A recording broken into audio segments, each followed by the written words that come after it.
সেটা ওরা উনি থাকেন লন্ডনে, মূলত লন্ডন বেসড, কিন্তু যা কিছু প্রোগ্রাম করেন তার বেশি টাইম আল জাজিরাতে ছাপা হয়, আল জাজিরা সেটা প্রচার করে। তো উনি একবার একটা লন্ডনে অনুষ্ঠানটা হয়েছিল ব্রিটিশ কায়দায় বিতর্ক, সায়েন্টিস্টের সাথে তর্ক করতে গেছেন। শেষে উনি নিজেকে আমি মোসাম্মদ, আমি তো সায়েন্স মানি না বলে এটা শেষ হয়েছিল তর্কটা এভাবে। মানুষ যেন হাততালি দিয়েছিল, মুসলমান প্রধান দেশ থেকে অনেক হাততালি পেয়েছিল। সত্যিকারে ভাবে বলে, সঠিক ভাবে বললে এটা হচ্ছে স্ট্রং পয়েন্ট তার খাতে ছিল, কিন্তু সেদিকে কেউ যায় নাই। সেটা হলো সায়েন্স দিয়ে আপনি ধর্ম বিচার করবেন। প্রথম স্তরে তো ওই ব্যাটারে নামাই উচিত হয়নি। তুই ব্যাটার সায়েন্টিস্ট, তুই ধর্মের কি বুঝিস? অনেকে মনে হয় না না না, সায়েন্স তো সবার উপরে। আমি বিনীতভাবে বলবো, দয়া করে এটা মনে করবেন না, এটা ভুল। সায়েন্স মানে একটা চিন্তা, চিন্তার মেথোডোলজি, চিন্তার পদ্ধতি খুব ইম্পর্টেন্ট। সায়েন্সের মেথোডোলজি যদি আপনি সাল দিয়ে বলেন, এটা 1700, এটা কান্সিয়ান লজিক, এটা কান্সিয়ান ইমানুয়েল কান্টের লজিক, এটা ইমানুয়েল কান্টের মাধ্যমে, যেটা থেকে সায়েন্স আসছে, যেটা থেকে আরেক দিকে বলতে পারেন আপনার রেনেসাঁ আন্দোলন যে শেষ হয়েছে এনলাইটেনমেন্ট দিয়া, ওটা হলো সায়েন্স। ম্যাথোডোলজিটা সায়েন্সের, কিন্তু সাবধান, সায়েন্সের ম্যাথোডোলজি মানুষকে ব্যাখ্যা করতে যাবেন না। মানুষ ব্যাখ্যা করার মুরদ সায়েন্সের নাই। সায়েন্স ব্যাখ্যা করতে পারবে না, কিন্তু অনধিকার চর্চা করে সে মানুষ ব্যাখ্যা করতে গেছে, যেন মানুষকে একটা লজিক্যাল এলিমেন্ট ধরছে। মানুষ লজিক্যাল না, লজিক সে ইউজ করে, কিন্তু মানুষ মূলত লজিক্যাল না। তাই মানুষের স্বভাব সায়েন্স দিয়ে ব্যাখ্যা করা যাবে না। তাহলে কি লাগবে? মানুষকে ব্যাখ্যা করতে পারবে দুটা জিনিস, একটা হতে পারে থিওলজি, ইয়েস থিওলজি, আর একটা হতে পারে এই যে সবার বড় জ্ঞান যেটা ফিলোসফি, দার্শনিক হলে পরে পারবেন, দর্শন দিয়ে পারবেন ব্যাখ্যা করতে। কেন? কারণ থিওলজি আর দর্শন দুটাই মানুষের ভিতরে দুইটা জিনিস আছে। একটা হল সে মেটেরিয়াল, ফিজিক্যাল, ওই পার্টটা আপনি সায়েন্স দিয়ে ব্যাখ্যা করতে পারবেন, কিন্তু মানুষ একই সঙ্গে স্পিরিচুয়াল, স্পিরিচুয়াল দিকটা সায়েন্স দিয়ে ব্যাখ্যা করা যায় না, ওটা সায়েন্সের মুরদের বাইরে। যেহেতু এই জিনিসটা লজিক্যাল না, একটু বুঝে বলি, এগুলো শুনলে লজিক্যাল ফজিক্যাল শুনলে, লজিক্যাল ফিলোসফিক্যাল এইসব শুনলে আপনার অনেক দূরে কিছু বুঝলাম না। আমি সহজে বুঝাই দিই। দেখেন, বাচ্চার সাথে বাবার সম্পর্কটা কি লজিক্যাল? সোজা উত্তর দিবেন। লজিক্যাল মানে কোনটা? লজিক্যাল মানে দেখো, আমি তোমার বাবা, তোমাকে মানুষ করার দায়িত্ব আমার। তোমার এখনো জ্ঞান বুদ্ধি হয় নাই, 18 বছর হয় নাই, কাজে এখনো আমি তোমাকে যা বলবো, যেভাবে বড় করবো, যেভাবে গড়ে তুলবো, যা শিখাবো, তুমি দায়িত্ব নিবা, এবং তোমাকে দেখাশোনা করা, তোমার খাওয়ান পরন দেওয়া, সব দায়িত্ব আমার। এই সব কিন্তু লজিক্যাল কথা এগুলা। সুতরাং এইবার আমি তোমাকে দাদা বলবো, তুমি তাই মেনে চলবা। এখন বাচ্চা কথা শোনে না, তাহলে কি করবে? লজিক কি বলে? আসেন না, বাবা ছেলের সম্পর্ক যদি লজিক্যাল হতো, বাবা আর সন্তানের সম্পর্ক, তাহলে লজিক্যালি কি করবেন আপনি? আমরা দিবেন দুটা, যা তোকে পালবো না, আমি বাইট করে দিবেন বাসা থেকে। এগুলো কিন্তু লজিক্যাল রিলেশন। যদি লজিক্যাল হতো তাহলে আপনাকে এটা করতে হবে, থাবড়া দিবেন, বাসা থেকে বের করে দিবেন, তোর দায়িত্ব নিব না বলবেন, হাইটে চলে যাবেন আরেক দিকে। সেম, মা বাচ্চা পেটে ধরছে, আপনারা অনেকেই জানেন, বাচ্চা হওয়ার সময় বাচ্চার মাথাটা বের হওয়া সবচেয়ে কঠিন। মার জীবনটা মানে জীবন একদিকে, উনি একদিকে হয়ে যায়। এটা এত কঠিন একটা পেইনফুল একটা কাহিনী এটা। এই মাই দেখেন আবার কি যে মায়ায় এই বাচ্চার জন্য নিজের জীবন বিসর্জন দিচ্ছে। এই যে নিজের জীবন বিসর্জন দেওয়া যায় যার জন্য, এটা কি লজিক্যাল? লজিক বলবে যে আরে ভাই, এটা কি করেন আপনি? হ্যাঁ, আর একটা মানুষের জন্য নিজের জীবন বিসর্জন দিয়ে দিবেন আপনি, নিঃস্বার্থ হয়ে যাবেন। নিঃস্বার্থ সেটা গাদা। লজিক বলবে যে নিঃস্বার্থ সেটা গাদা, কিন্তু মানুষ মাত্র নিঃস্বার্থ ক্যাপাবিলিটি আছে। এই যে মানুষ বলে না, আমার টান লাগে, আচ্ছা তো আমার টান লাগে, এই টানটা কি আসলে? এইটা খুঁজতে যান ভিতরে, ফাইনালি পাবেন কোথায়? নিঃস্বার্থ পাবেন। বাবা মা নিঃস্বার্থ না হলে দুনিয়ার একটা বাচ্চাও বড় হইতে পারতো না, মারা যেত। যে অত্যাচার করে বাচ্চা জন্ম থেকে শুরু করে, এই যে বললাম মার পেট থেকে বেরোনোর সময় থেকে শুরু করে দাগর হওয়া পর্যন্ত যে পরিমাণ অত্যাচার করে বাবা মার উপরে, বাবা মা এগুলো সহ্য করে জায়গা দেয়। এই যে সহ্য করে কেন? লজিক্যালি সহ্য করার কথা না। তাহলে হিউম্যান রিলেশনটা ইলজিক্যাল, এটা লজিক দিয়ে ব্যাখ্যা করা যাবে না। এর ভিতরে নিঃস্বার্থ দিকটা যদি না থাকতো, দুনিয়াতে মানুষ বলে কোনো প্রজাতি হইতো না। এবার সায়েন্স মানাইতে আসছেন লজিক, সায়েন্স মানে লজিক, রেশনালিটি। রেশনালিটি দিয়ে হিউম্যান রিলেশন ব্যাখ্যা করা যাবে না। এই কথাটা কান খোলা করে শুনে রাখেন, দিলের মধ্যে লিখে রাখেন। রেশনালিটি সায়েন্সের সীমাবদ্ধতা কোথায়? সেই সায়েন্সের অধ্যক্ষ কত? সে ধর্ম ব্যাখ্যা করতে আসে, ও বুঝে ধর্ম কি, স্পিরিচুয়ালিটি কি সে বুঝে? হিউম্যান রিলেশনের ভিতরে স্পিরিচুয়াল রিলেশন আছে, যা সে বোঝে না, যার মেথোডোলজি এখানে খাটবে না। এগুলো নিয়ে চিন্তা করার মেথোডোলজি, চিন্তার পদ্ধতি আলাদা। এটা কান্টের আমলে এটা আবিষ্কার হয় নাই। এইটার জন্য তখন হেগেল পর্যন্ত ওয়েট করতে হচ্ছে মানুষকে, দার্শনিক দিকে জেগে উঠার জন্য ওয়েট করতে হচ্ছে। আর তার আগে পর্যন্ত সবসময় ঠেকা কাজ চালাই দিয়ে গেছে থিওলজি। এত আন্ডারস্ট্যান্ড করেন না, একটু বোঝার চেষ্টা করেন। থিওলজি না মানার অসুবিধা তো নাই, কিন্তু বলছে কি এটা একটু জ্ঞান করেন। এনিওয়ে, আমি মেহেদির প্রসঙ্গে ছিলাম। মেয়েদের ভুল হচ্ছে ওই সায়েন্টিস্টের সাথে কেন ধর্মান্তর করতে যাবো আমি?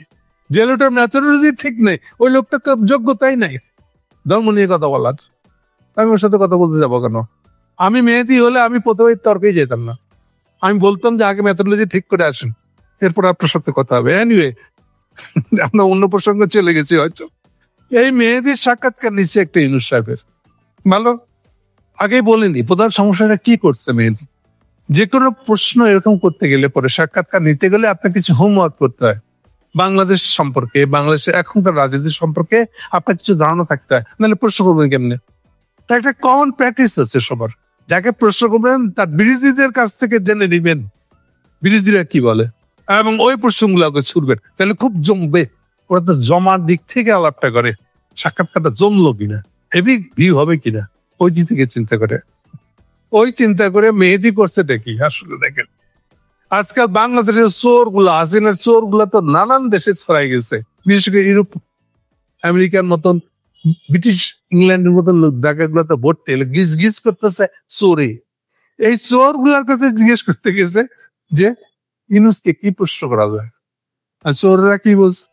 চোররা তারা শিখাই দিচ্ছে বাংলাদেশে খালি হিন্দু মারতাছে, 30,000 হিন্দু নাকি মারালিছে, বুঝছেন? আচ্ছা মেহেদি সাহেব একবার চেক করবেন না এগুলা? উনি ভাবছেন এইসব প্রশ্ন ইউনুসের সামনে দিলে নিশ্চয়ই ইউনুস চুপ করে দেবে, তাকে একদম ঠান্ডা করে দেওয়া যাবে, একটা মাইট দেওয়া যাবে। উনি সেই সব কাণ্ড করে বসছেন। তার সাক্ষাৎকারটা ছাপা হয়েছে, অর্ধেকটা উনি ওপেন দেখতে দিচ্ছেন, বাকি অর্ধেকটা পয়সা দিলে দেখতে দিবেন, এই আর এক সমস্যা। হয়তো পয়সা দিয়ে জিনিসটা নিচ্ছে, নিয়ে আমাদের টিবিএস দ্য বিজনেস স্ট্যান্ডার্ড বলে যে পত্রিকাটা আছে, ওরা এটা জিনিসটা ইংরেজিতে ছাপছে।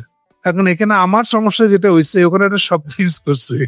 ইউনুস সাহেবের বিরুদ্ধে অভিযোগ হলো যে উনি নাকি কমিউনাল প্রসিকিউশন করছে। এই যে দেখেন আবার এই কমিউনাল, এখন এই কমিউনাল প্রসিকিউশন মানে, কমিউনাল মানে তো বুঝতেছেন, প্রসিকিউশন মানে অন্যায় ভাবে কাউকে নির্যাতন করা, প্রসিকিউট করা, অভিযোগ দায়ের করা, তার বিরুদ্ধে মামলা দায়ের করা, এই জাতীয় জিনিস। এমনি কমিউনাল নিয়ে ব্যাখ্যা দিলাম আগে আপনাদেরকে। এখন এই কমিউনাল প্রসিকিউশন শব্দটা কে ইউজ করছে? মেহেদি নাকি টিবিএস উনার ধারণাটাকে কমিউনাল শব্দ দিয়ে ব্যাখ্যা করছে? হোয়েভার দ্য কেস মেবি, যেই করে থাকুক না, এইটা একটা হিন্দুত্ববাদী শব্দ। আমি বারে বারে বলছি, বারে বারে বলে যাব। ফলে এই শব্দ বলা হয়েছে ওখানে সবচেয়ে বড় অভিযোগ। ইউনুস সাহেব নাকি কমিউনাল প্রসিকিউশন করতেছেন, হিন্দুদেরকে মাইরে ধরে শেষ করে আলাইতেছে। যেটা চোরা মোদি আর চোরা হাসিনার যতগুলো সাগরেদ আছে তাদের বয়ান। ইউনুস সাহেব ক্ষমতা আসার পরেরই তারা এই কাণ্ড করছে। প্রথম দিনের পর দিন তারা শাহবাগে বসা শুরু করছে। বেশি না, শাহবাগে বসে ঘেরাও দিয়া রাস্তা বন্ধ করে রাখার জন্য 1,000-2 লোক যথেষ্ট।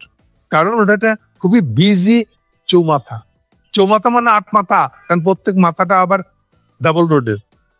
এরকম একটা বিজি জংশনে যদি 2,000 লোক বসে যেত, বাস সেটা তো সেখানে বসে থেকে প্রথম প্রথম সরকার বুঝতে পারেনি কি করা উচিত। যখন করা উচিত বুঝতে গেছে তখন অলরেডি এটা 7-8 দিন হয়ে গেছে। ওর সব ওতে ভেঙে তাদেরকে বের করে দিতে হচ্ছে। তাও বোধহয় ভাঙে নাই, শেষের দিকে বোধহয় এটা কিছু একটা আপোষ টাপস করছিল, তখনও সে সমাবেশ ভাঙার মতন সাহস করে নাই। এনিওয়ে, তো এইটা একটা উদাহরণ। এই যে হিন্দু ইয়ে করছে। আচ্ছা, পরে কি হইলো? পরে জানা গেল যেগুলার অর্গানাইজার হইলো চিন্ময় ইস্কন। চিন্ময় ইস্কনের পরে পরিণতিটা কি হইলো?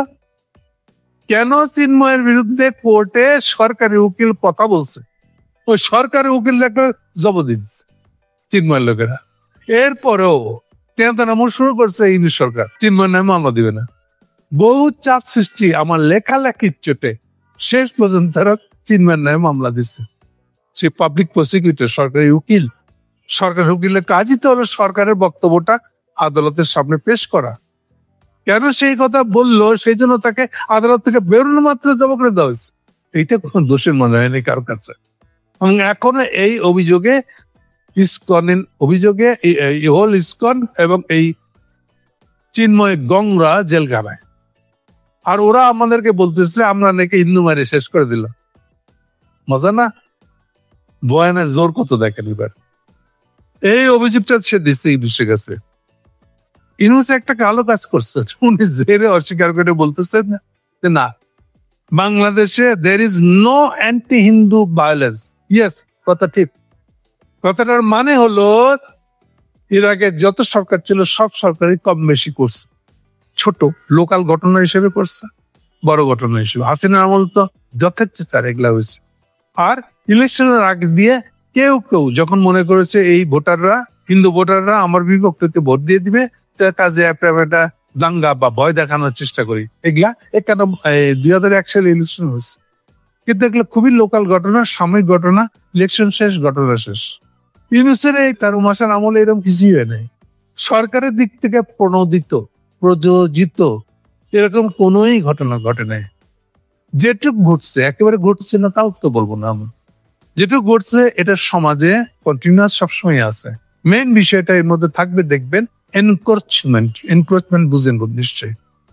আপনার বাসার সীমানাটা পাশের পড়শির সাথে একটু এক হাত আগায় নিলেন, আপনার জমির আইলটা পাশের জমির আইলের সঙ্গে এক হাত আগায় নিলেন, তো সেটা নিয়ে একটা টেনশন সবসময় থাকে।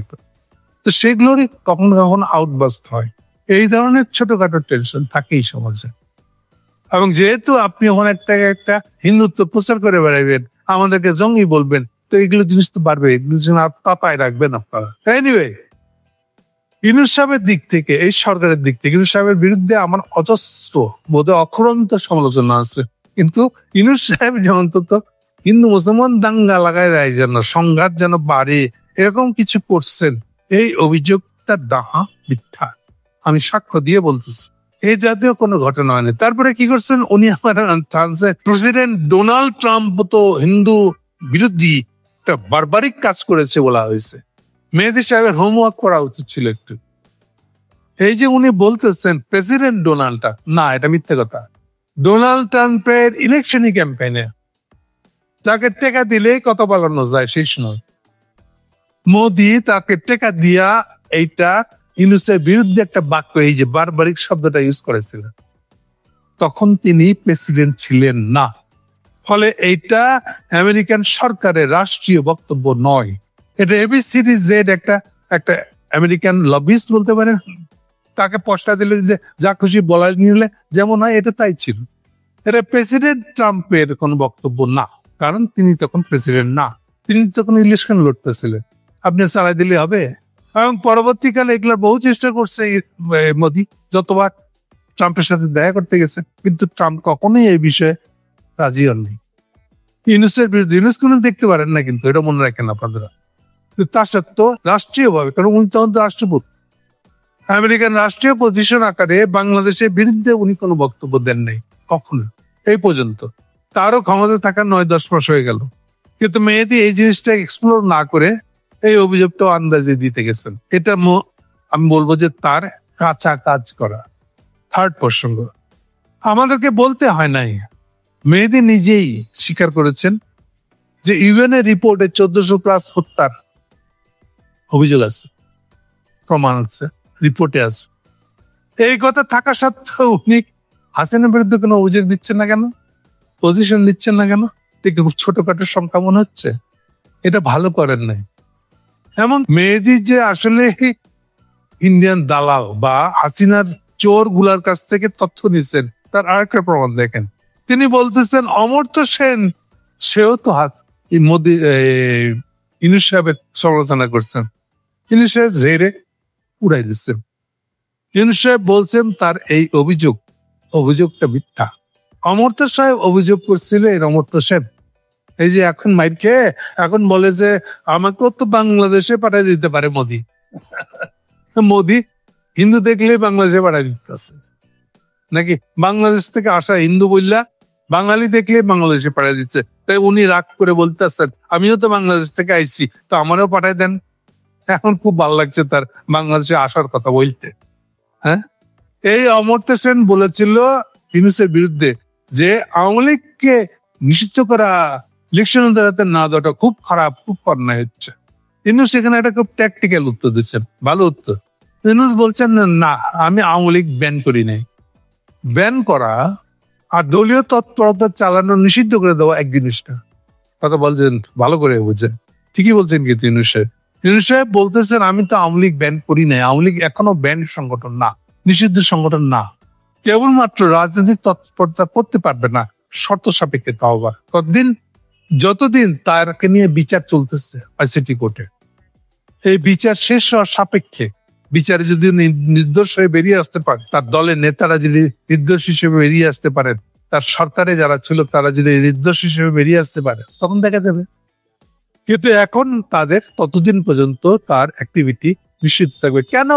আরো স্ট্রং যুক্তি দেয়, আপনারা ভুলে যাবেন না। ইউএনের রিপোর্টে, ইউএনের ইনভেস্টিগেশন রিপোর্ট হলো যে 1400+ লোক মারছে এই হাসিনার সরকার, এই হাসিনার মন্ত্রীরা, এই হাসিনার স্বরাষ্ট্রমন্ত্রী এবং সেনাবাহিনীর লোকেরা। দিলে কি হালকা কাজ মনে হয়? আপনারা যারা আওয়ামী লীগকে নির্বাচনে দেখতে চান তারা বুক ফুলে বলেন যে 1400+ হত্যা করে যেই সরকার প্রধান নিজ দেশের পাবলিককে, তার কি আর রাজনীতি করার অধিকার থাকা উচিত? রাজনীতি মানে জনপ্রতিনিধি হওয়া, জনপ্রতিনিধি মানে ইলেকশনে দাঁড়ানো। এই দল আর এই রাজনীতিবিদদের কি ইলেকশনে আবার দাঁড়ানোর অধিকার থাকা উচিত? বলেন, আওয়ামী প্রিয় দালালি, হিন্দুত্ববাদ দালালি, এই প্রিয় লোকেরা বলেন এদের জনপ্রতিনিধিত্ব করার